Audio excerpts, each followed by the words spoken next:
pagluwalhati, pagdadakila, pagpapasalamat ay tanging sa ating pinakamamahal na Panginoong Jesus po lamang. Dobling paggalang at pagbati po sa ating dearly beloved Pastor Well Estrada Almeida at sa mga hindi malilimutang turo at aral ng ating Assistant Pastor Lina C. Almeida. Ako po ay nagpapabot mga minamahal ng isang magandang hapon sa lahat po ng ating mga nangunguna po dito sa ating outreach, mga minamahal, sa mga preachers, instrumentalists, sa inyo mga minamahal, at sa ating mga live webcast viewers. Mga minamahal, simulan ko pa ang aking panato kung paano po nakakilala ang aking parents po dito sa ating banal na gawain.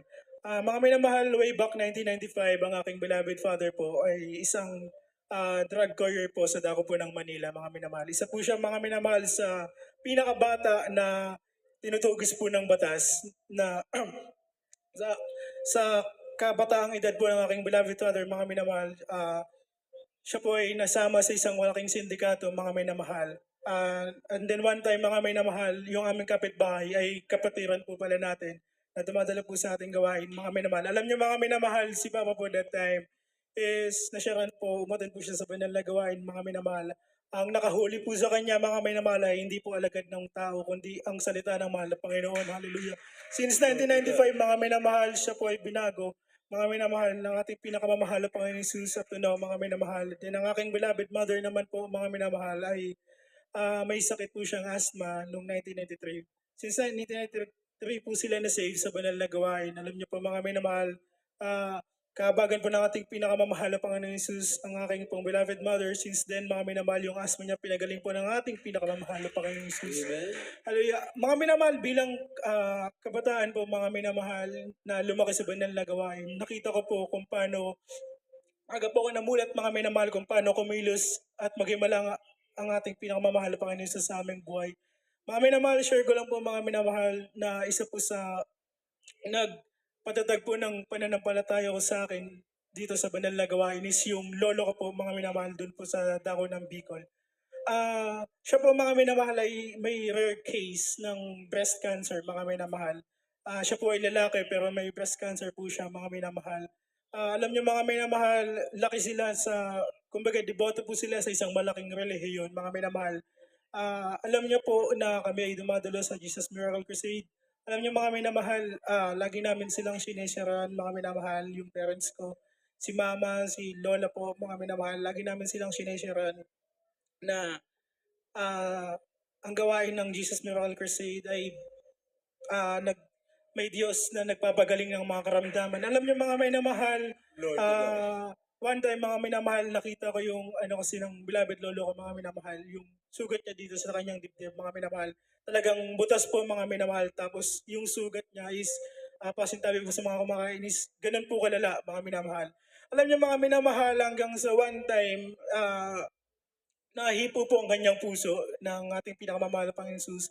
Siya po ay sumama sa atin sa banal na gawain sa dako po ng Ginabatan Albay. Alam niyo, mga minamahal, after po ng baptism ng aking beloved lolo po na yan, mga minamahal, yung sugat niya po sa dibdib, bigla po itong natuyo instantly.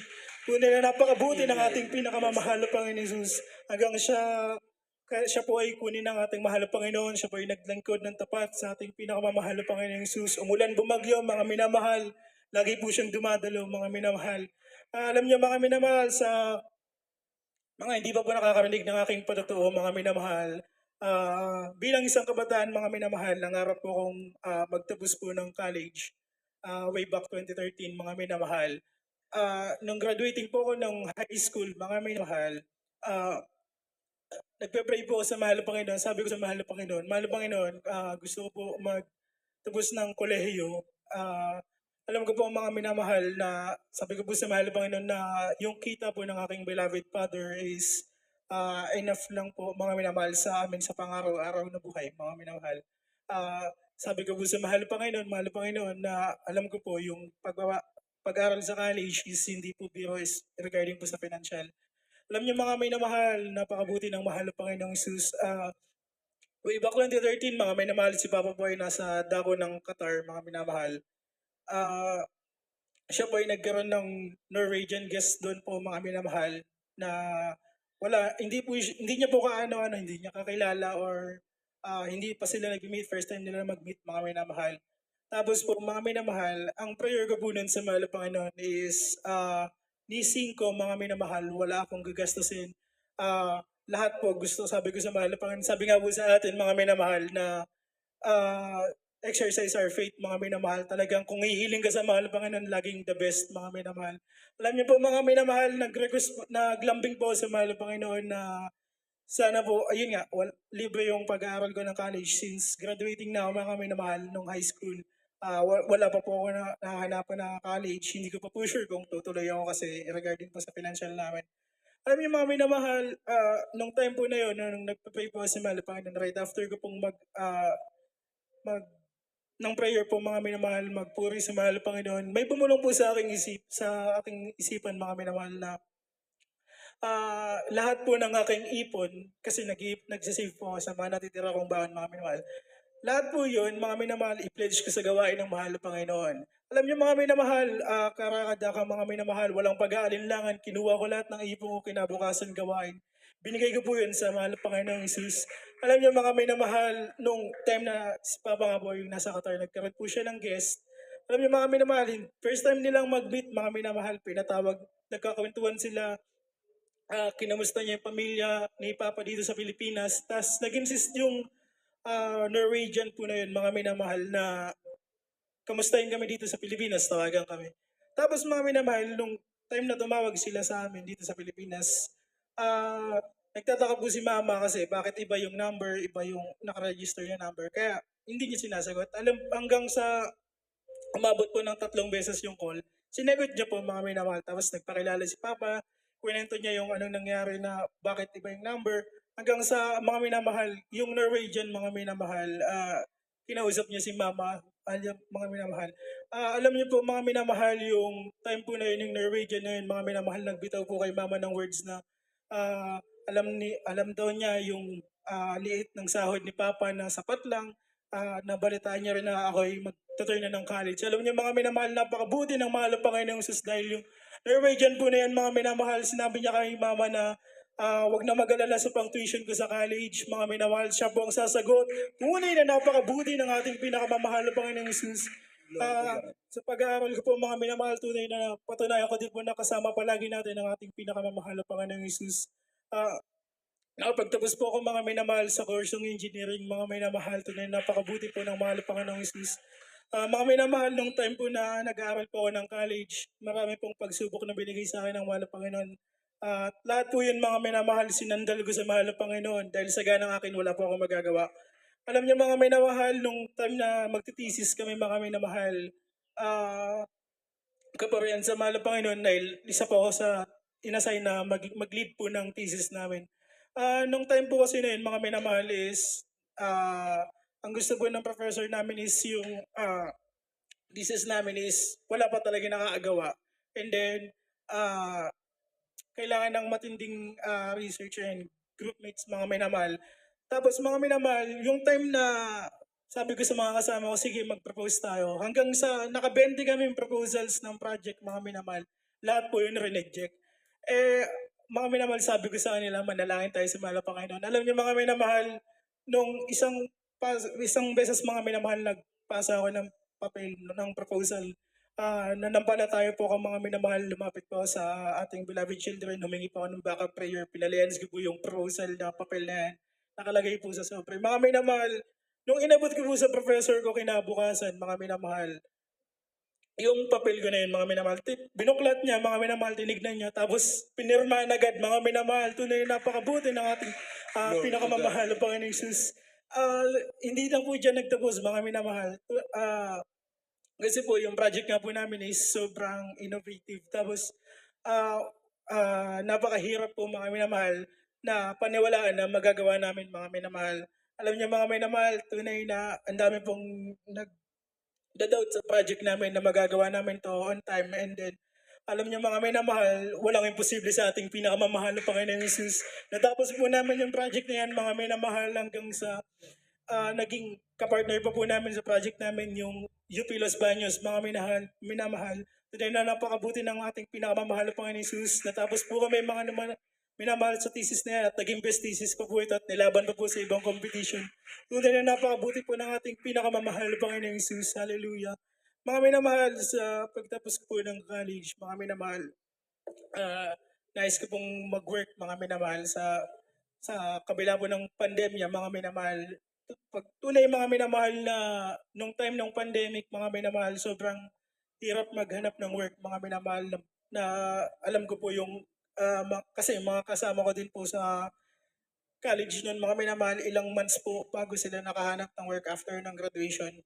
Alam niyo mga minamahal, tunay na napakabuti ng mahal ng Panginoong Isus dahil no after graduation, mga minamahal, siguro mga isang linggo po after namin declare na graduate, mga minamahal, may mga company po na tumatawag sa inyong abang lingkod, hindi po ako naghanap, mga minamahal, sila po ang lumapit sa atin. Alam niyo mga minamahal, tunay na napakabuti ng mahal ng Panginoong Isus dahil kahit kailan mga minamahal, pag inunan natin ang mahal ng Panginoon, hindi tayo gagawing buntot, mga minamahal. Alam niyo mga minamahal, nung fresh graduate ako, mga minamahal, pero yung mga pinapatrain sa akin, mga minamahal, mga tenured na mga minamahal, mga ilang taon na sa company, ilang taon na sa work field na yon. Ito na napakabuti ng mahal ng Panginoong Jesus. Sa ganang akin, wala akong magagawa, mga minamahal. One time po, mga minamahal, na-assign po ako sa dako po ng Mindanao as a tech field engineer po, mga minamahal. Bali, ang nangyari po nun, mga minamahal, is hindi ko po alam kasi yung dako ng Mindanao, mga minamahal, na akala ko, ano lang, dito lang sa area lang na to. Pero ang pinagawa po sa akin doon nung sa work ko po na yun is, pinaikot po sa akin almost half nung Southern Mindanao. Alam niyo mga minamahal, lingid din sa akin kaalaman kasi taga Manila po ako and then napadayo lang po ako ng Mindanao. Yung mga binigay pa lang area sa akin, mga minamahal, is mga red critical area, mga minamahal. So sama-sama po doon, mga minamahal. Naranasan ko din po yung mga patutuo ng ating beloved preachers doon dati na kasama ng mga pastor na naalala ko, mga minamahal, na yung mga nag-checkpoint sa kanila, mga minamahal, hindi police, hindi militar, kundi iba't ibang grupo, mga minamahal. Na-experience ko din po yan, mga minamahal. Dumadaan kami sa checkpoint, mga nagche-checkpoint sa amin, hindi mga sundalo, hindi mga naka-uniform, mga minamahal. Tapos yung driver ko kasi doon, mga minamahal, is lokal. So sabi niya sa akin, sir, itong mga nagche-checkpoint sa atin, hindi to sundalo, hindi to militar, hindi to police. So, yun mga minamahal. And then one time, ito po yung naging scenario, mga minamahal. Yung isang kalsada po doon is pinapaikutan sa amin. Parang i-monitor namin yung area, mga minamahal. Tapos, yung sabi ko sa opisina namin sa Manila, sabi ko na hindi namin tutuloy kasi gabi na, and then sabi din ng driver ko, delikado pag inabot tayo ng alas 3 pa lang ng hapon, mga minamahal. Sabi sa akin ng driver ko na lokal, dapat wala na kami sa kalsada. And then mga minamahal, nung sinabi ko yun, parang nagalit yung opisina sa akin, bakit kailangan ipagpabukas. Sabi ko sa kanila, kasi ganito yung sinabi ng lokal sa akin, so susunod lang ako kasi hindi naman ako taga dito. Alam niyo mga minamahal, yung driver ko, mga minamahal, tsaka yung kasama ko, nag, nag-request sa akin na nasa ano kasi kami, mga minamahal, Cotabato. And then, ang sabi niya sa akin, sir, baka pwede tayong bumalik ng Davao bukas ng umaga. Sabado po yun, mga minamahal. Sabi ko, sige, check ko sa office. Alam niyo mga minamahal, sabi sa akin ng office, dapat tapusin namin yung work namin ng Sabado. Mga minamahal, parang nag-aano din sa akin na sundin ko yung mga kasama ko na umuwi kami ng Davao ng Sabado. Sa madaling sabi, mga minamahal, umuwi kami ng Sabado ng Davao, mga minamahal. Alam niyo mga minamahal, nabalitaan ko po sa news, mga minamahal, pinapasalamat ko sa mahal Panginoon sa pag-iingat sa amin. Kasi mga minamahal, nung time po na yon, yung kalsada na dapat dadaanan namin, mga minamahal, nagkaroon po doon, mga minamahal, ng massacre na nangyari, mga minamahal. So may hinarang po doon na bus, mga minamahal, na pinatay po lahat ng tao at sinunog po yung bus. Kung mga minamahal, kung wala ang pag-iingat ng mahal na Panginoon, mga minamahal, baka isa ako sa kasama doon, mga minamahal, sa minasakar po ng ibang grupo po na yon. Tunay na napakabuti po ng ating pinakamamahal na Panginoon Jesus. Sa madaling sabi, mga minamahal, sa patuloy po nating pagtiwala sa ating pinakamamahal na Panginoong Jesus, lahat po ng biyaya, pag ginawa natin ng mahal na Panginoon lahat ng pabor, ng blessing, mga minamahal, laging sa atin, mga minamahal. Alam niyo mga minamahal, pinapasalamat ko sa ating pinakamamahal na Panginoon Jesus. Kasi po mga minamahal, sa dako po ng main, ginagamit po ko po rin sa mahal na Panginoon bilang photographer and videographer po.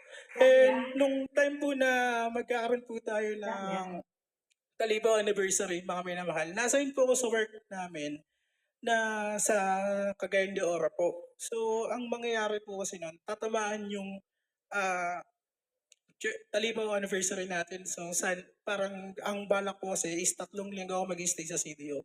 Alam niyo mga minamahal, talagang nilabang ko yun sa kanila sa opisina na, Sir, dapat ganito ganyan. Ah, dapat makauwi ako sa araw ng Talibaw anniversary namin, ganito ganyan. Alam niyo mga minamahal, imbes na pakinggan nila ako mga minamahal, sabi nila sa akin, hindi, ito na yung ticket mo, pumunta ka na doon. Sa madaling sabi, mga minamahal, nagpunta ako ng CDO, then 1 week na lang po, Talibaw anniversary na natin. Alam niyo mga minamahal, bago po ako pumunta ng airport nung Monday, nagpa-counsel po ako sa ating beloved children. Alam niyo mga minamahal, sabi nila, gawa ka ng letter from church, then tignan natin anong magiging response nila. Alam niyo mga minamahal, sa madaling sabi, bago ko ipasa sa email yung letter po na yun from our church, alam niyo mga minamahal, nagpuri po, nanalangin po. Alam niyo mga minamahal, nung pagkasend ko ng email ngayon, mga minamahal, nagkagulo yung 3 manager, mga minamahal, na nagpadala sa akin doon na, ito, bakit pinapunta mo dito? Ito, bakit ganyan? Tapos, alam niyo mga minamahal, kinausap ako ng isa kong manager. Sabi niya mga minamahal, 2 lang yan, Carlex, yung mangyayari sa'yo dyan.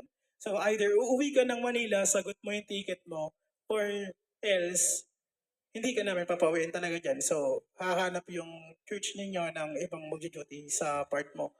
So, talagang nagtiwala ako sa mahal na Panginoon, mga minamahal, na uuwi ako kahit anong mangyari. Alam niyo mga minamahal, sabi niya sa akin, sige tatawagan ka kita ulit, i-consult ko muna kung anong magiging senaryo. Alam niyo mga minamahal, kasama ko yung isang senior ko doon, mga minamahal, sa hotel po namin sa CDO. Then naririnig niya yung usapan ng 3 manager, mga minamahal. Nag-meeting kami ng 3 manager, mga minamahal. Ang sabi nila sa akin, yung manager ko na i-remind ako na uuwi ka pero sagot mo yung ticket mo. Alam mo mga minamahal, yung isang manager, kinontra agad siya. Sabi niya, hindi ma'am, uuwi si Carlex, sagot natin yung ticket. Walang problema sa atin yan. Mas mahalaga yung gawain ng gagawin niya sa church nila. Tunay na napakabuti mga mahal na Panginoon. Mga minamahal, dumating yung point na 3 manager, mga minamahal, yung nagsasorry kasi na parang na-compromise nila yung gawain natin. Tunay na napakabuti ng mahal na Panginoon Jesus.